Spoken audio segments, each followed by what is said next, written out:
Number 10. Jealous Sister. In 2016, Stefania Dubrovina was stabbed 189 times. She was discovered dead and naked in St. Petersburg, Russia, with her eyes gouged out of her head and her ears cut clean off. Her sister, Elizaveta, was the one responsible. According to the authorities, she committed the murder out of jealousy after she flew off the handle in a drug-fueled rage. Stefania was only 17 years old at the time she was murdered. She was a beautiful, aspiring model. Elizaveta was 22 and apparently extremely jealous that her younger sister was more attractive and more popular than her. So she did some drugs, went to the apartment of Stefania's lover, a man over twice her age named Alexei Fatiev, and launched her vicious assault. It was Alexei who discovered Stefania's body after he returned home from buying a bottle of wine. Police managed to catch Elizaveta before she could run away and hide, and she was sent to a psychiatric institution for evaluation. Even though she very clearly committed the murder, she's only technically been accused of it. She hasn't actually gone on trial yet, as she has yet to finish undergoing her psychiatric evaluation. But now, since she's been deemed fit to stand trial, we're all waiting to see what kind of sentence she'll get. In all likelihood, Elizaveta is looking at 25 years minimum. Number 9. Killer's Sister. The 27-year-old Florida woman who killed her younger sister in March of 2022 has finally been charged with murder. According to the police, Angela Dominguez was on her way south along the New Jersey Turnpike in her boyfriend's Ford Mustang when the police finally caught up to her in Cherry Hill. This was about 90 miles from the scene of the crime. Police discovered 5 guns in the trunk of Angela's vehicle, which her boyfriend told them she had stolen. Earlier that day, she had driven from her home in Jacksonville to Little Ferry to stay with her sister O'Malley and some other family members at the siblings' mom's house. Angela asked her younger sister for some money. O'Malley refused, and then Angela shot her point-blank range in the head. Their 16-year-old brother had just arrived home from school and heard the gun go off. He rushed into the living room where he found one of his sisters dead and the other covered in blood.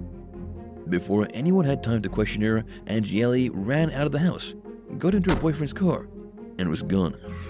The brother called the police, and Angela was apprehended as she was trying to flee. O'Malley had just graduated Union City High School and was studying to become a nurse. But her sister, who had a history of violence and poor decision-making skills, took all that away from her over a measly few bucks. Number 8. Kenneth and KARI Allen. Kenneth and KARI Allen are siblings from Indiana who murdered their mother after she refused to get in on a bizarre plot they had hatched to kill their grandparents and steal their money. This was in 2004, right around the Christmas season. After their mother, Sharon Allen, refused to help kill her own parents and threatened to call the police, the brother and sister duo killed her in her own home in Noblesville. Days later, in early January of 2005, KARI lured their grandmother to the house, where she was smothered with a plastic bag. Shortly after that, the siblings went to the grandfather's house, and Kenneth finished him off with a hammer. They were busted shortly after when police pulled over the rental car for speeding near St. Louis. The officer who pulled them over thought they were acting extremely nervous. They couldn't come up with straight answers as to where they were going, and that was enough to prompt a search. When the cops looked through the trunk, he discovered jewelry, over $1,000 in cash, and bloody sheets. He also found the identification of their dead grandparents. Ever since that day, the Allen siblings had been behind bars. It was revealed that their plan had been to make all the people that they had killed vanish, then get away with $200,000 that the grandparents had supposedly been saving. Number 7. Evil Siblings. Linda and Charlotte Mulhall, also known as the Scissor Sisters, went to prison in 2006 for the terrible, evil, and despicable murder of Farah Swallah Noor in March the year before. Farah was a Kenyan immigrant who happened to be dating their mother, but the 2 young Irish girls absolutely hated him. The sisters had gotten into an argument with their mom. Farah got involved, and Charlotte stabbed him with a knife as Linda bashed him over the head with a hammer. They then sliced off his you-know-what, dismembered his corpse, and dumped him in the Royal Canal running through the city of Dublin. 10 days later, a piece of his leg and a sock still pulled over his foot was spotted floating near Croke Park. At the trial, Justice Paul Carney said it was the most grotesque killing that he'd ever seen in his professional lifetime. Charlotte was given life in prison, and Linda was given 15 years for manslaughter. Their mother, who had escaped to a different country, finally returned to Ireland in 2008 and was given 5 years for helping clean up the crime scene. In 2018, Linda was released back onto the streets, but her sister Charlotte is still in jail, currently Ireland's longest-serving female inmate. That being said, Charlotte Mulhall, as of 2022, was working towards a full release. In the next year or two, both sisters could be free and clear. Number 6. Keeping it in the family. Debbie Zutant, a 51-year-old woman from Key West, Florida, got married to a man named Joe. This happened back in 2015. The problem with this situation is that Debbie and Joe are half-siblings, and their marriage is illegal in the United States of America. It's hard to say what's more disturbing: someone murdering their sibling or marrying them. Debbie was 35 and Joe was 23 when they met for the first time in 2003. They didn't exactly grow up together. They didn't even know each other. They had been long-lost siblings who shared the same father. They met as platonically as possible, but then on their second meeting, things got spicy. 2 weeks later, they moved in together. Then they had to hide the relationship from their family for the next 10 years. Debbie is an artist, and she shared her story about marrying her half-brother in a bid to raise awareness about sibling love relationships. She says they know they share the same blood, but because they didn't grow up together, they're basically not even related. She was adopted at 3 years old, and 32 years later, she paid a private investigator to hunt down her biological parents. She was reunited with her mom and dad, and then she found Joe, and the rest is history. At least it was until 2018, when they broke up for unspecified reasons. Number 5. The family estate. In 2022, a legal fight between 5 siblings, a fight that has been going on for 14 years, got so nasty that the 2 elderly sisters were thrown in jail, and one of them could lose their house. Jean Mamakos and Irene Savadian are retired nurses in their 70s. They were hoping to live out the last few years in peace and comfort, but instead have been embroiled in a legal battle with 3 of their other siblings. The issue is their mother's estate, worth $2.7 million. When their mother died in 2006, she named Jean and Irene the executors of her estate. However, all 5 of her children were considered beneficiaries. It should have been an easy split 5 ways, but one of the siblings accused Jean and Irene of stealing money and mismanaging the estate. From here, things spiraled out of control. In 2016, Jean and Irene tried to give a $100,000 check to each of their siblings. They were taken to court and accused of trying to bribe them out of the rest of the money. They ended up being arrested and sent to Rikers Island for 21 days. These are 2 women in their 70s who are both nurses. Irene is 79 years old. When they got out of prison, they had been replaced as executors. A judge ruled that they return all of their mother's money, and Irene may have her house taken away from her. This is the perfect example of sibling greed.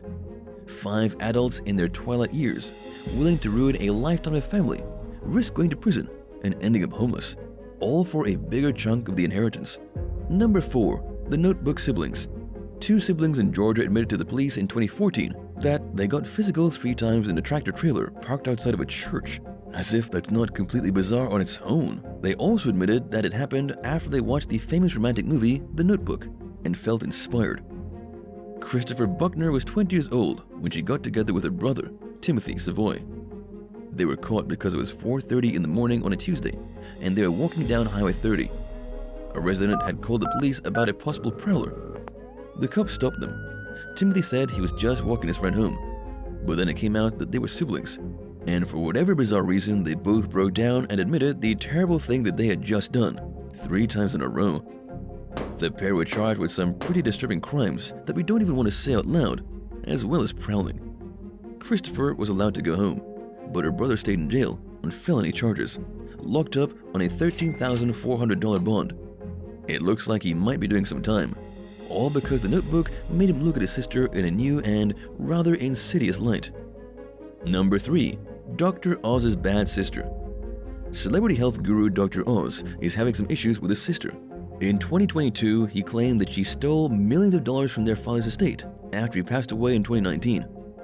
The host of the Dr. Oz show says prosecutors have tracked down some of the stolen cash to bank accounts spread through 3 different countries, including the Cayman Islands. Oz's sister, Nasleem Oz, allegedly took over their father's account without permission just before he died. Then, after his death, she hoarded his fortune. Living in Turkey, she was able to hide the money from her father's estate, keep it away from her other sister, and deprive her mother of funds that she needed to live. How did she get away with all this? Dr. Oz claims she forged the father's will in 2018 to override the real one, and it worked. This is a case that's still ongoing, but it just goes to show that even famous TV celebrities can have some pretty intense family drama. Number 2. The Cook Brothers. In 2018, a judge allowed the release of an inmate who confessed to killing 3 people with his older brother back in the 1980s. His name is Nathaniel Cook, and the courts had no choice but to release the man after he served 20 years in prison. According to the judge, Linda Jennings, she had looked for every possible loophole to keep him locked up and couldn't find one. It was a bizarre technicality involving a plea deal from decades ago. When Nathaniel admitted what he had done in 2000, he gave the families of the victims closure, and this gave him a huge reduction in his sentence. Nathaniel and his brother Anthony admitted that between 1980 and 1981, they went on a vicious killing spree in Toledo, Ohio, and murdered 8 people. Each of the victims was a woman walking home alone, or a young couple sitting in a parked car. They brutalized these people, then left the bodies for the police to find. They weren't arrested until 1998, when new DNA evidence connected them to the killings. And in 2000, they accepted a plea bargain for the reduced sentences so that they would definitely get some jail time, but be released eventually. And now, Nathaniel is back out on the streets, while his brother is waiting to get paroled. Number 1. The Briley Brothers. There were 3 Briley brothers, the eldest, Linwood Earl Briley, then James Darrell Briley Jr., and Anthony Ray Briley. They went on a murder and robbery spree in Richmond, Virginia, back in 1979. By the time they were finished, 7 people were dead, and only 2 survived. But the idea started early in 1971. On January 28th, Linwood Briley committed the first murder by himself. From the window of his home, he shot his 57-year-old neighbor, Orlean Christian. He did it as she was outside hanging some laundry on the clothesline. He just put his rifle in the window, pulled the trigger, and acted like nothing happened. He was captured by the police, sent to jail, and released the next year. In 1979, the 3 brothers decided it was time to go on an insane murder rampage. They got together with an accomplice named Duncan Eric Meekins, and for 7 months, they committed random killings and robbed people. After they were captured, Linwood and James were sentenced to death. But then they escaped with 4 other inmates from death row at the Mecklenburg Correctional Center in Virginia in 1984. The brothers were recaptured in June by the FBI. This time, they were locked up for good, with Linwood being executed later that same year, and James in 1985. The last brother, Anthony, received a sentence of 119 years. He is still incarcerated at the Augusta Correctional Center. Would you rather find out your sibling is stealing all of your family's money or discover your sibling helped cover up a murder? Tell us which is worse in the comments below, and don't forget to subscribe. See you next time. Bye!